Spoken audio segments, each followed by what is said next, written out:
Professor Neeta Fulchand Gaikwad. Welcome to our free education channel English Master. Dear students, today I am going to teach you class 8 science textbook series. Lesson number 10, Cell and Cell Organelles. Okay, so let's learn the full lesson with full explanation in Hindi. So do like, share, subscribe our channel and keep supporting. So let's start for today's session. Can you recall? थोड़ा याद कीजिए. Question number 1, that is how many types of cells are found in living organisms? सजीवों में कितनी कोशिकाएं पाई जाती हैं? और the second number का क्वेश्चन है that is which instrument had you use to observe cells, और कोशिका का निरीक्षण करने के लिए आपने किस उपकरण का उपयोग किया था. Last year we studied that cell is the structural and functional unit of living organisms. आपने इससे पहले के क्लास में पढ़ा होगा कि कोशिका या सजीवों की संरचनात्मक एवं क्रियात्मक इकाई है. And according to the function cells of different sizes and structures are found in living organisms. और सजीवों में भिन्न भिन्न प्रकार के ये कोशिकाएं पाई जाती हैं. स्ट्रक्चर ऑफ सेल हम पढ़ेंगे स्टूडेंट्स, यानी कि कोशिका की रचना.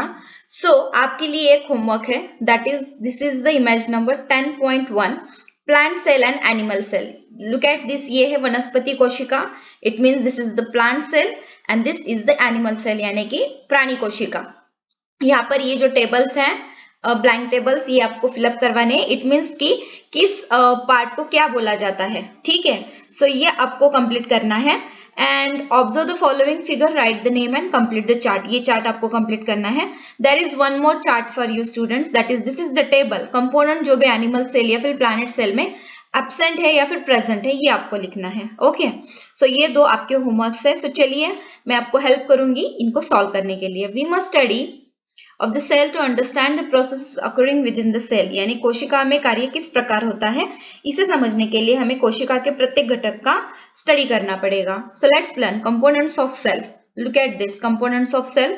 जो भी मैं पढ़ा रही हूँ, listen to me carefully and then fill this table. Okay, number 1, cell wall. Where is the cell wall? Here it is. Okay, cell wall का मीनिंग होता है कि कोशिका भित्ति इसको बोलते हैं हिंदी में. It is found around cells of algae, fungi and plants. शैवाल, कवक या फिर जो वनस्पति कोशिका है, इनके चारों ओर ये सेल वॉल पाई जाती है. सो आप यहाँ पर क्या लिखोगे? Cell wall present in animal cell. So अभी देखते हैं सेल वॉल, आप क्या लिखोगे? प्लांट सेल में ये प्रेजेंट है. सो एनिमल सेल में है कि नहीं देखेंगे. Animal cell lack cell wall, और प्राणी कोशिका में कोशिका भित्ति नहीं होती. तो यहाँ पर आंसर क्या आएगा? एब्सेंट आएगा. Cell wall is present in plant cell and absent in animal cell. Cell wall is an elastic and strong coat around cell membrane, यानी कि कोशिका भित्ति या फिर कोशिका पटल के चारों ओर पाए जाने वाला मजबूत तथा लचीला आवरण होता है. It is mainly composed of carbohydrates like cellulose and pectin. कोशिका भित्ति ये मूलतः सेल्यूलोज और पेक्टिन इन कार्बोज पदार्थों से बनती है. Afterwards polymers like lignin, suberin, cutin are added in cell wall as per need.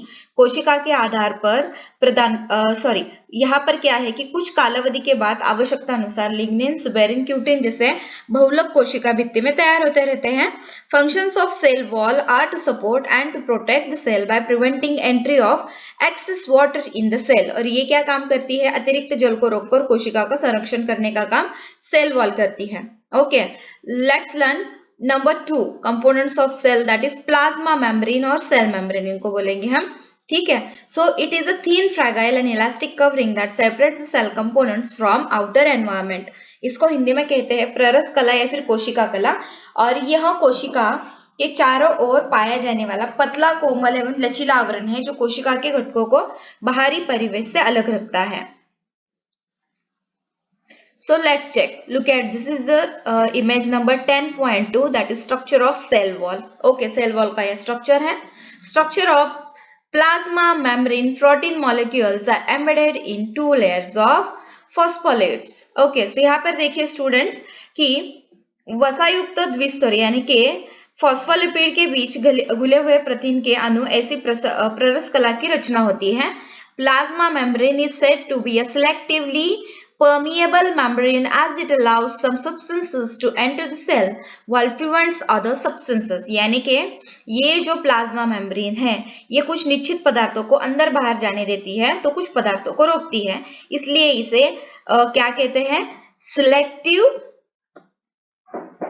इसको बोलते हैं selectively permeable membrane. Okay, so due to this property, useful molecules of water, salt and oxygen enter the cell and CO2 exits the cell. इससे क्या होता है कि पानी, नमक, ऑक्सीजन जैसे उपयोगी अणु कोशिका में प्रवेश करते हैं एंड कार्बन डाइऑक्साइड, CO2 यानी कार्बन डाइऑक्साइड, ये जो वर्ज्य पदार्थ है ये सेल से बाहर फेंका जाता है.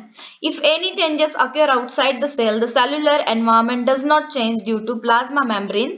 और कोशिका के बाहर अगर कुछ भी बदलाव होता है तो कोशिका के अंदर पर्यावरण एक जैसा रखने का कार्य किससे किया जाता है? प्लाज्मा मेम्ब्रेन से किया जाता है. This condition is called homeostasis. इसी को समस्थिति कहते हैं. So look at this picture that is here. This image is showing us the structure of cell wall. That this is the plasma membrane. Look at this. This is the primary cell wall. We call this blue line as the hemicellus. This is the pectin. इसे बोला जाता है cellulose. ये है microfibers and this one is the soluble proteins and ये है middle lamella. Okay students? आगे पढ़ते हैं. कैन यू टेल यानी कि क्या आप बता सकते हो how do substances travel in the cell, कि कोशिका में पदार्थ किस तरह से ट्रैवल करते हैं. ठीक है. Activities that consume cellular energy यानी कि कोशिका की ऊर्जा का उपयोग कर चलने वाली जो प्रक्रिया है वो पढ़ेंगे. Look at the image number 10.3 structure of plasma membrane. ये है प्लाज्मा मेम्ब्रेन का structure. Look at this. This is the protein यानी कि ये प्रोटीन होते हैं और ये जो है this is the lipid bilayer that is कोशिका कला इसको कहते हैं and this is the chain, carbohydrate chain है ये. Okay, so let's learn activities that consume cellular energy. Number 1 endocytosis यानी कि ये है कोशिकीय भक्षण. टू गल्प और engulf food and other substances from outer environment. बाहरी परिवेश से अन्न तथा अन्य पदार्थों का भक्षण करना ये कोशिका करती है. And the number 2 exocytosis that is to excrete waste materials out of cell यानी कि वर्ज्य पदार्थों कोशिका से बाहर निकालने का काम ये करते हैं. Processes those that don't consume cellular energy, और जो कोशिका की ऊर्जा का उपयोग किए बिना चलने वाली प्रक्रिया है डिफ्यूजन. डिफ्यूजन का मतलब होता है विसरण.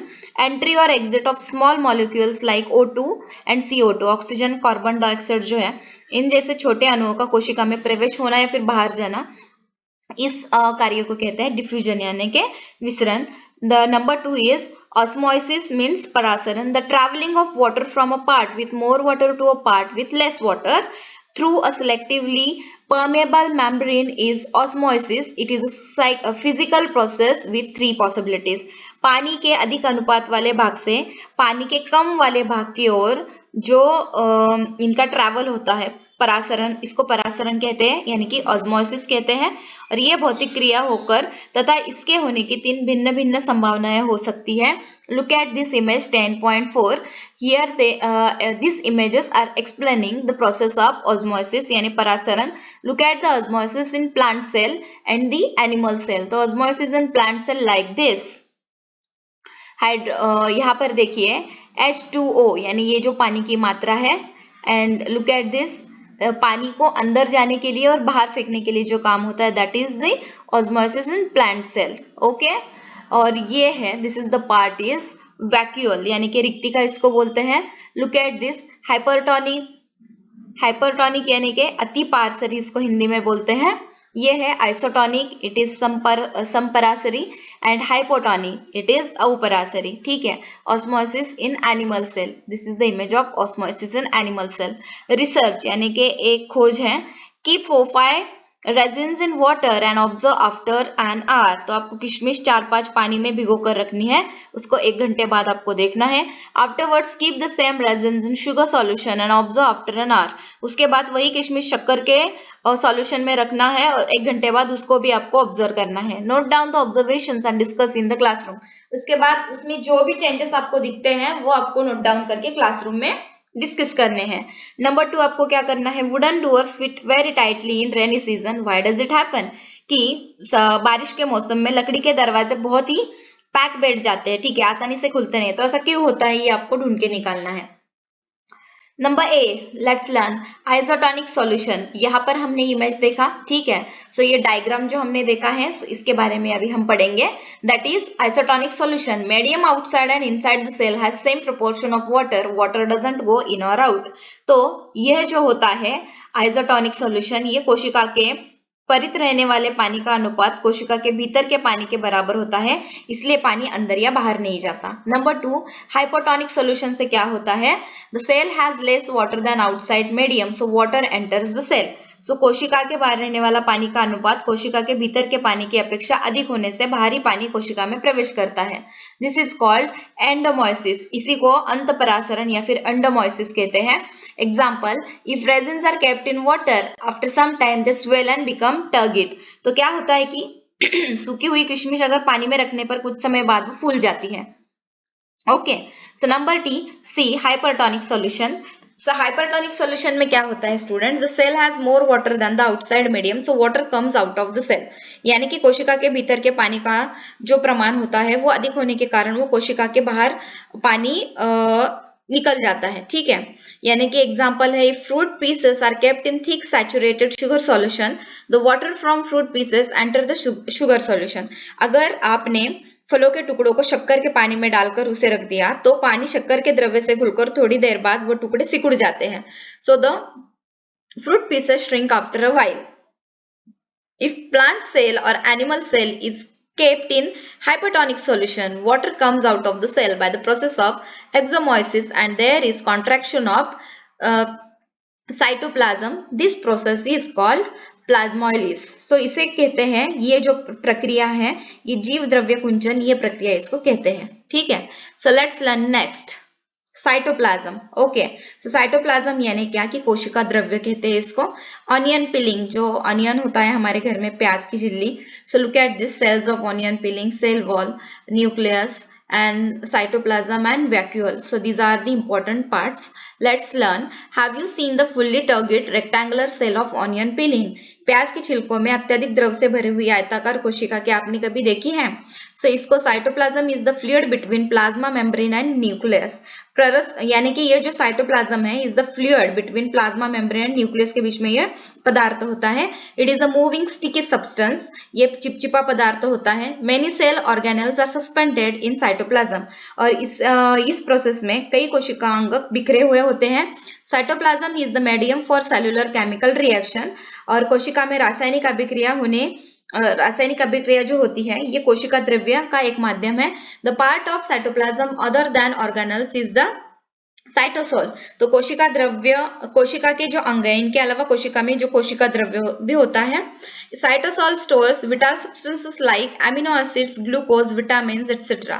In animal cells cytoplasm is more granular and dense, while in plant cells it is thin and mostly pushed to the periphery due to a large central vacuole। तो क्या होता है कि बड़े केंद्रीय रिक्तिकाओं के कारण वनस्पति की जो कोशिकाएं होती है, तो उसमें कोशिका द्रव्य किनारे की ओर ढकेला हुआ होता है, और वनस्पति कोशिका का कोशिका द्रव्य प्राणी कोशिका के कोशिका द्रव्य की अपेक्षा अधिक कणाकार एवं संघन होता है।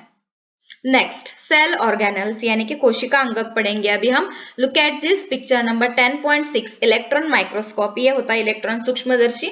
An organelle is a specialized subunit having specific functions within the cell। विशेष कार्य करने वाले कोशिका की छोटी इकाइयों को कोशिका अंगक कहते हैं। They are organs of the cell, ठीक है। And each organelle has its own lipoprotein membrane. तो प्रत्येक अंगक के चारों ओर प्रथिन युक्त वसा का आवरण होता है।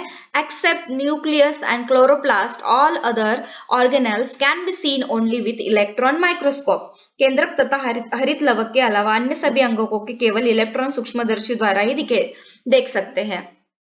न्यूक्लियस यानी कि केंद्रक, देखते हैं, ट्राई दिस, एक एक्टिविटी करनी है आपको। Take a drop of water on a clean glass side. स्वच्छ कांच पट्टी पर पानी की एक बूंद लो। Using an ice cream spoon gently scrape the inner surface of your cheek. Ice cream के चम्मच से अपनी गाल की आंतरिक सतह को खरोचना है। With a needle transfer a little material from spoon to the water, drop on the slide and spread it evenly. So आपको क्या करना है कि जो आप आइसक्रीम का चम्मच लोगे वो गाल के आंतरिक सतहों पर खरचनी है। उसके बाद चम्मच पर लगा थोड़ा पदार्थ सुई की नोक पर लेकर कांच पट्टी पर रखी पानी की बूंद में आपको फैलाना है। Put a drop of methylene blue stand on the smear. इस पर मेथिलीन ब्लू रंजक की एक बूंद डालनी है। Put a cover slip and observe under microscope. Cover slip लगाकर ये जो माइक्रोस्कोप है इसके अंदर आपको झांकना है। Did you observe the cells with blue nucleus? क्या आपको वहां पर केंद्रक दिखाई देगा? ठीक है। The dark round spot seen under the microscope while observing the onion peeling stain with iodine is the nucleus of the cell. प्याज के छिलके की आयोडीन रंजित कांच पट्टी सूक्ष्मदर्शी के नीचे देखते समय जो प्रत्येक सेल होता है उसमें दिखाई देने वाला गोलाकार गहरा धब्बा उसे क्या कहते हैं? कोशिका केंद्रक यानी कि न्यूक्लियस ऑफ द सेल कहते हैं। Let's learn. Do you know? क्या आपको पता है? Due to loss of nucleus large quantity of hemoglobin can be accommodated in the RBC and thereby large amount of oxygen can be transported। तो क्या आपको students पता है कि रक्त के जो लाल कण होते हैं यानी कि रक्त के लाल कणों को क्या कहते हैं? RBC, red blood cells. Okay, so इसके जो इसके केंद्रक नष्ट होने से हीमोग्लोबिन के वहन हेतु अधिक जगह उपलब्ध होती है और अधिक मात्रा में ऑक्सीजन का ट्रांसपोर्टेशन होता है। ठीक है। Due to the loss of nucleus of sieve tubes of the plant phloem they become hollow and thereby transportation of food becomes easy. वनस्पतियों के रसवाहिनी में स्थित नलिकाओं के केंद्रक नष्ट होने से खोखली हो जाती है तथा उनसे अन्न पदार्थों का परिवहन आसानी से होता है। एंडोप्लाज्मिक रेटिकुलम यानी कि इसको कहेंगे हम अंतर्द्रव्य जालिका। Look at this endoplasmic reticulum, that is ये है ribosome and this is the nucleus. ये है केंद्रक और ये है ribosome. Let's learn, think about it, थोड़ा सोचो। How many types of pipelines are there in your building और होम? आपकी इमारत में कितने प्रकार की पाइपलाइन है? What are their functions? उनका क्या काम होता है? What will happen if they वेरंट there? अगर पाइपलाइन वहां पर नहीं होते तो क्या होता? The organelle which conducts various substances inside the cell is called endoplasmic reticulum. कोशिका के भीतर विभिन्न पदार्थों का वहन करने वाले अंगों को अंतर्द्रव्य जालिका कहते हैं। ER has a net-like structure consisting of interconnected miniature tubes and sheets filled with fluid। अंतर्द्रव्य जालिका अर्थात तरल पदार्थों से भरी हुई सूक्ष्म नलिका तथा पटल एक दूसरे से जुड़कर बनी हुई जालक जैसी संरचना होती है। ER यानी कि endoplasmic reticulum is connected to nucleus from inner side to plasma membrane from outer side. अंतर्द्रव्य जालिका अंदर से केंद्रक तथा बाहर से ये जो प्लाज्मा मेम्ब्रेन है इससे जुड़ी होती है। Rough ER has ribosome granules on it's outer surface. इसके पृष्ठतल पर राइबोसोम्स के कण हो तो उसे रुक्ष अंतर्द्रव्य जालिका कहते हैं यानी कि रफ ER कहते हैं। Functions of ER endoplasmic reticulum के हम फंक्शंस देखेंगे, काम देखेंगे। It is the framework that support cell. कोशिका के आधार प्रदान करने वाली चौखट होती है। कंडक्शन ऑफ प्रोटीन्स, प्रोटीनों का परिवहन किया जाता है। Toxins that have entered the body through food, air and water are made water soluble by ER and then flushed out by the body। अन्न, हवा, पानी द्वारा शरीर में प्रवेश करने वाले विषैले पदार्थों को पानी में घुलनशील करके शरीर से बाहर निकलने का काम इससे होता है। थिंक अबाउट इट, थोड़ा सोचो। What materials are used to pack your favourite biscuit and chocolates? तुम्हारे पसंदीदा बिस्किट चॉकलेट इनको पैक करने के लिए कौन सा आवरण होता है? Number 2, what is the function of packaging department of any factory? कारखानों का पैकिंग विभाग कौन सा होता है? वहां पर क्या कार्य होता है? ठीक है, सो चलिए अभी आगे पढ़ते हैं। गोल्गी कॉम्प्लेक्स, इसको कहते हैं गोल्गी पिंड। ठीक है, this is the image of it. Golgi complex, image number 10.9 Golgi पिंड कहते हैं। This is the new vesicle यानी नवजात पिटिका इसको बोलते हैं। सेक्रेटरी वेसिकल यानी इसको स्त्रावी पिटिका कहते हैं। सिट्रेन यानी कि ये पुटिका होती है। सिसफेस यानी कि निर्मितिक्षम भाग होता है। फ्यूजिंग वेसिकल्स यानी कि पिटिका का अंतर्मगन। ठीक है, so let's learn Golgi complex यानी कि क्या। It is made of 5 to 8 hollow and flat sacs plated parallel to each other. Golgi complex एक दूसरे से समांतर रची हुई 5 से 8 चपटी खोखली थैलियों से गोल्गी पिंड बनता है। This sacs are called cisternae and are filled with different enzymes. So ये इन थैलियों को पुटिकाएं कहते हैं और इनमें विभिन्न प्रकार के एंजाइम्स भरे हुए होते हैं। The proteins coming from ER are enclosed in vesicles which come towards Golgi complex via cytoplasm. So इसमें क्या होता है कि अंतर्द्रव्य जालिका द्वारा शोषित किया हुआ प्रोटीन गोलीय पिटिकाओं में कैद हो जाता है। They fuse with the information face of the Golgi membrane and empty their content in the cisternae. तो क्या होता है कि कोशिका द्रव्य से होती हुई पिटिकाएं गाल्गिकाएं तक पहुंचती है और उसमें निर्मित समभाग से संयोग कर द्रव्य गाल्गिकाएं पुटिकाओं में भेज दिए जाते हैं। As they pass through the cisternae they are chemically modified with the help of enzymes. Golgi काय की विभिन्न परतों से गुजरते समय जो एंजाइम्स है यानी कि जो प्रकीर्ण होते हैं, इनके कारण इन प्रतियुक्त द्रव्य में परिवर्तन होता जाता है। They are again packed in the vesicles, और ये परिवर्तित प्रोटीन पुनः गोलीय पिटिका में बंद होकर गाल्गी कार्य के दूसरे परिपक्व परत से बाहर चली जाती है। This vesicles exit from the maturation phase. Thus, cistern work like a packaging department that packs and distributes substances. तो अर्थात कारखानों की वस्तुएं बांधकर आगे भेजने वाले पैकिंग विभाग के जैसा काम पुटिका द्वारा यहाँ पर होता रहता है। फंक्शंस, गोल्गी कॉम्प्लेक्स यानी कि गोल्गी पिंड के काम क्या है? That is Golgi complex is the secretory organ of the cell. Golgi पिंड ये कोशिका का स्त्राव अंग है, and it modifies, sorts and packs materials synthesized in the cell like enzymes, mucus, proteins, pigments, etc. and dispatches them to various targets like plasma membrane and lysosome, etc. तो क्या होता है कि कोशिका में संश्लेषित हुए जितने भी एंजाइम्स है, म्यूकस है, प्रोटीन्स है, पिगमेंट्स है, तो इनको पदार्थों में परिवर्तित करने का और उनका वर्गीकरण करना, ऐसा जो कार्य होता है ये यहाँ पर होता है। It produces vacuoles and secretory vesicles, रिक्तिका और स्त्राव पिटिकाओं का निर्माण यहाँ पर होता है। Then it helps in the formation of cell wall, plasma membrane and lysosomes. Lysosome plasma membrane cell wall create करने के लिए इसका हेल्प होता है गोल्गी कॉम्प्लेक्स का। इंट्रोडक्शन टू साइंटिस्ट, ये देखिए, this is the introduction to scientist.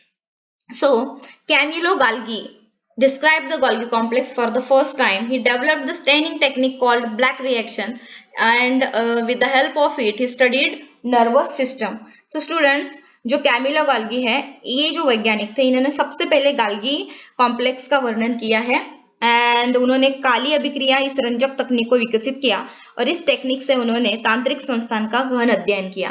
He won the Nobel Prize of 1906 along with Santiago Cajal for the study of structure of nervous system.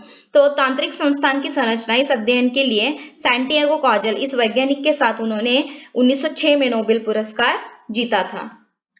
आगे पढ़ेंगे लाइसोसोम्स मीन्स व्हाट की इसको हिंदी में कहते हैं लयकायिका। Okay, what happens to the agricultural waste after a few days when it is dump in a compost पिट।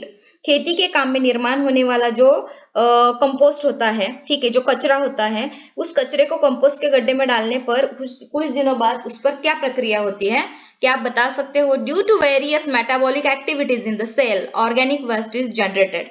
अभी देखिए स्टूडेंट, जैसे कि कोशिकाओं में घटित होने वाली चयापचय की जो क्रिया होती है, जो अनवांटेड मटेरियल बाहर फेंका जाता है, तो उससे ये जो हम बोलते हैं ना वेस्ट यानी कचरा तैयार होता है।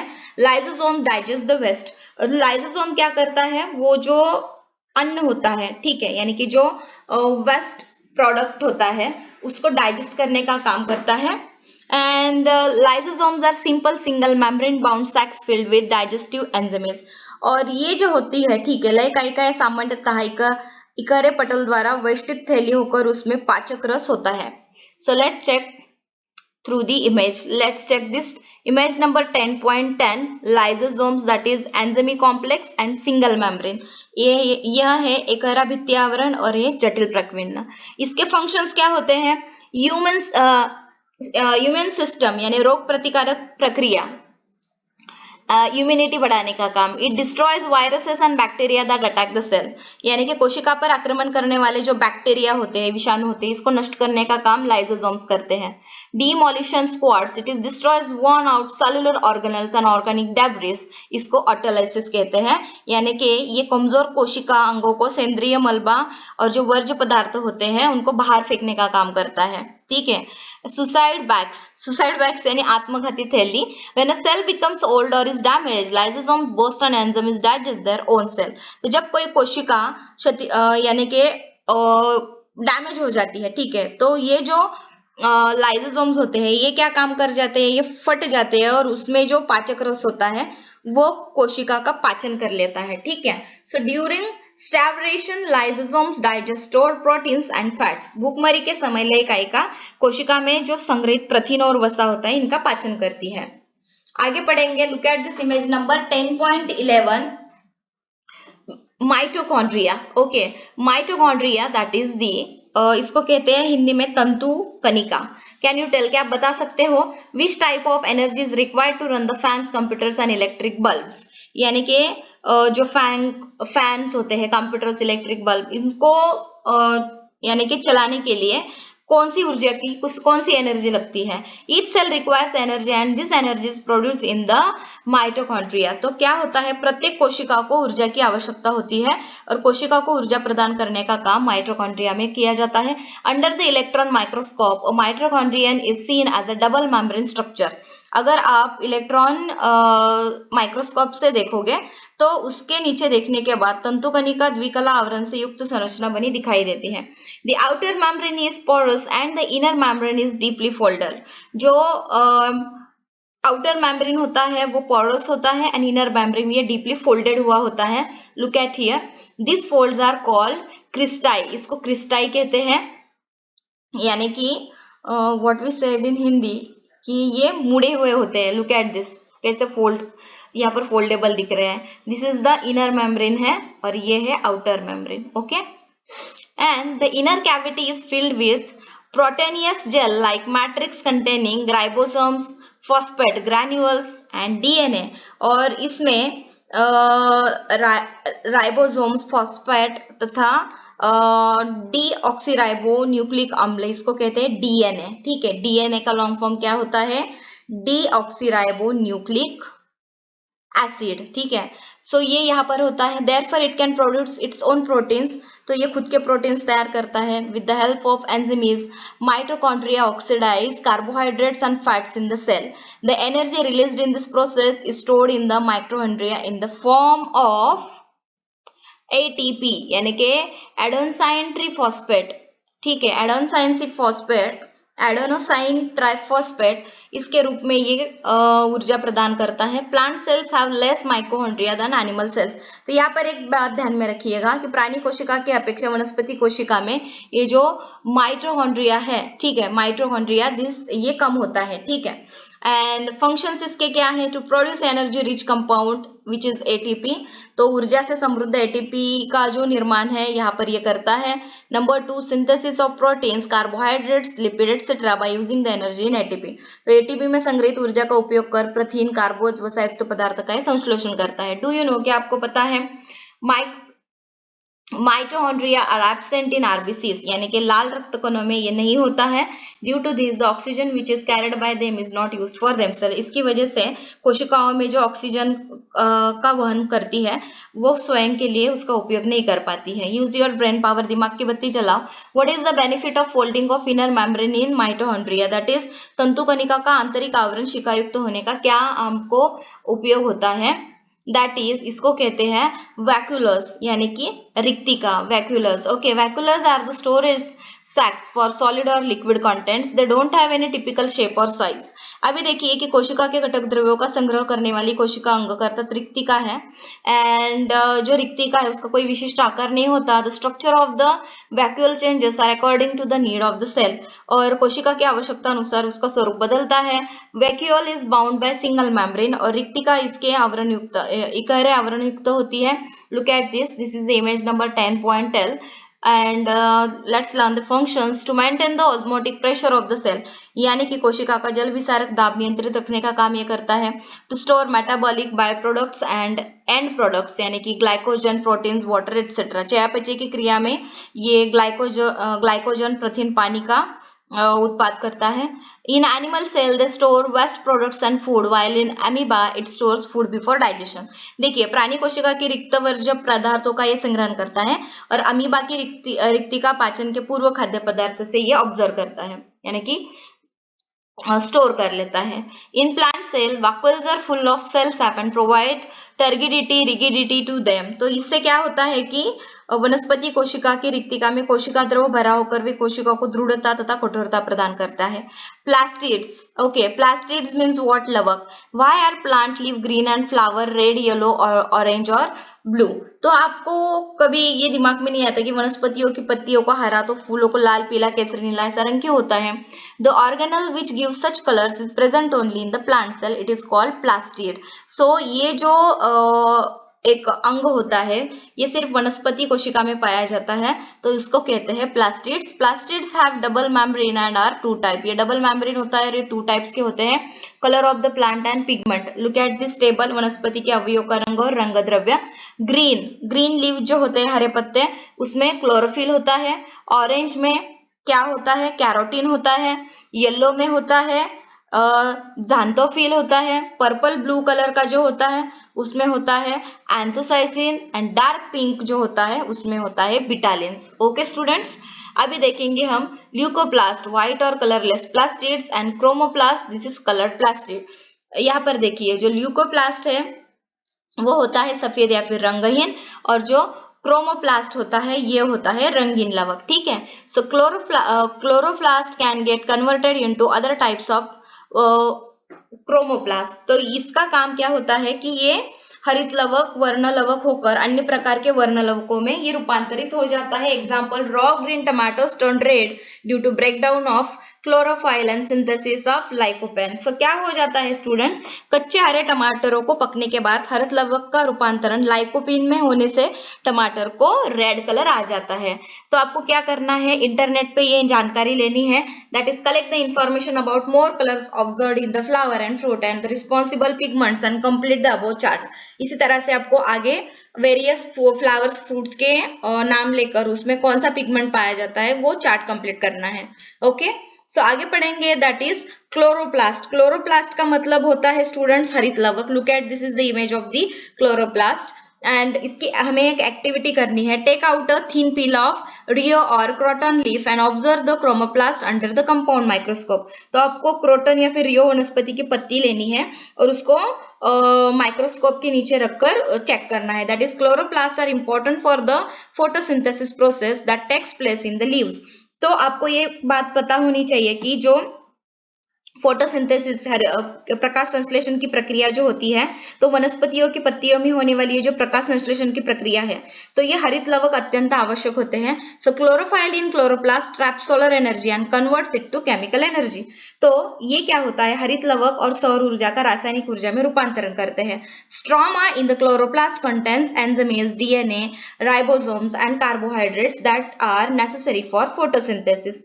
तो हरित लवक की पिटिकाओं में प्रकाश संश्लेषण के लिए आवश्यक जो एंजाइम्स होते हैं, डीएनए होते हैं या फिर जो राइबोसोम्स हैं, ये क्या करते हैं, खुद प्रतिकृति बना सकते हैं, यानी कि वो खुद आकार बना सकते हैं। Look at this image, that is the chloroplast यानी कि हरित लवक। स्ट्रोमा इट मीन्स पिटिका, देखिए ये है थोड़ा जलीय द्रव, ये है थाइलाकोइड यानी कि this is the part in the leaf. Okay, this is the intermembranous space यानी कि दोनों आवरणों के बीच की जगह, ये है granum. Look at this inner membrane, ये आंतरिक आवरण है, and this is the outer membrane. Okay students, so चलिए आगे पढ़ते हैं इसके जो फंक्शंस हैं। सो मुझे पता है कि लेक्चर थोड़ा लेंदी हो गया, लेकिन अभी हम एंड करेंगे, this is the last part. इसका काम देखेंगे, chloroplast convert solar energy to chemical energy, यानी कि हरित लवक सौर ऊर्जा का आवेशन करके उसका भोजन रूपी रासायनिक ऊर्जा में कन्वर्जन करते हैं। Chromoplast give different colours to flower and fruits. तो वर्ण लवकों के कारण फूलों तथा फलों को रंग प्राप्त होता है। These are the most important sentences that chloroplast convert solar energy to energy, chemical energy. It means they convert the solar energy into food, and chromoplast give different color to flower and fruits. अभी यहाँ पर देखिए, leucoplast are involved in the synthesis and storage of food like starch, oils and proteins. यानी क्या students की जो stars होते हैं, ठीक है, जो स्टार्च, ऑयल या फिर जो प्रोटीन होता है, ठीक है, सो इसका जो संश्लेषण है तो इनके द्वारा होता है। अभी यहाँ पे देखिए, mitochondria and plastids are can produce protein as well as replicate themselves as they have their own DNA and ribosomes. तो इनके ओन डीएनए होते हैं, तो तंतुकणिका और लवकों में डीएनए तथा राइबोसोम्स होने से ये खुद की प्रतिकृति यानी कि खुद का जो एक हम बोलते हैं ना कि their own body they create. Okay, so after studying the cell and cell organelles, you must have come to know that all the functions in plant and animal cells are taking place smoothly due to the cell organelles. So इस पूरे lesson से हमें क्या पता चला कि कोशिका की संरचना तथा उसके जो ऑर्गेनल्स हैं तो ये जो है तो इसमें प्राणी कोशिका है या फिर एनिमल सेल्स है या फिर प्लांट सेल्स है। सो इसमें क्या होता है कि कोशिका का कार्य ठीक तरह से चलता रहता है and such developed cells are called eukaryotic cells. So इन्हें क्या कहते हैं? दृश्य केंद्र की कोशिका हिंदी में। Last year you have studied prokaryotic cell of bacteria. Let's now compare them. So पिछली कक्षा में आपने क्या पढ़ा था? प्रोकैरियोटिक सेल्स और इस साल हमने पढ़ा है eukaryotic cells. Work of institute यानी कि आपको एक जानकारी यहाँ पर दी गई है। National centre for sale science NCCS, ये इसका शॉर्ट फॉर्म है। National centre for sale science is an independent institute working under biotechnology department of government of India and it is located in the campus of Savitribai Phule University, Pune, and involved in research in cytology. It provides services for National Animal Call Repository. It is mainly working on research about cancer treatment. तो यहाँ पर cancer से related उपचारों पर कार्य होता है। Eukaryotic cell and prokaryotic cell, इसका एक यहाँ पर इसमें जितने भी पॉइंट्स हैं इंपॉर्टेंट दिए गए हैं। सो यूकैरियोटिक सेल यानी दृश्य केंद्र की कोशिका और ये है प्रोकैरियोटिक यानी आदि केंद्र की। सो इसकी साइज होती है 5 to 100 micrometre and this is 1 to 10 micrometre. It has the number of chromosomes more than 1 और इसमें ओनली 1 होता है। न्यूक्लियस होता है यूकैरियोटिक सेल में with nuclear membrane nucleus and nucleoplasm, लेकिन प्रोकैरियोटिक सेल में न्यूक्लियोइड रिसेंबलिंग न्यूक्लियस होता है। Eukaryotic cell mitochondria and plastids present होता है, but in the prokaryotic cell they don't have membrane bound cell organelles. In the eukaryotic cell, examples present in highly involved unicellular and multicellular plants and animal, but in the prokaryotic cell it is present in only bacteria. So I hope कि आपको यह lesson अच्छा लगा होगा। कुछ words थोड़े हार्ड्स हैं तो उसका हिंदी में जब अनुवाद होता है तो वो बहुत दिमाग से आउट हो जाता है, बट इन केस क्या होता है कि आपको समझ में आने के लिए मुझे उसके मीनिंग बताने पड़ते हैं। This is the scientific meanings of all the words which I have given you in a textbook. So I hope कि आपको समझ में आ रहे हैं। जल्दी मिलता है नेक्स्ट लेक्चर में, तब तक के लिए take care, thank you so much and bye.